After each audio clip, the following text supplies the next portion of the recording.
Hello everybody, today we'll talk about how to fix or how to solve the problem of HiOS launcher. You will click on settings. In this list you will click on apps, default apps, app settings. In this list you will click on apps, default apps, app settings. On above you will search about HiOS launcher. Then this page of app info. You will click on first stop and you will click OK. Here you will enter to the window of storage.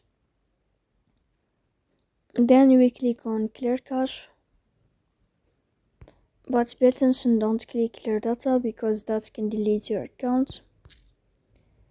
So please don't forget to support us by like and subscribe.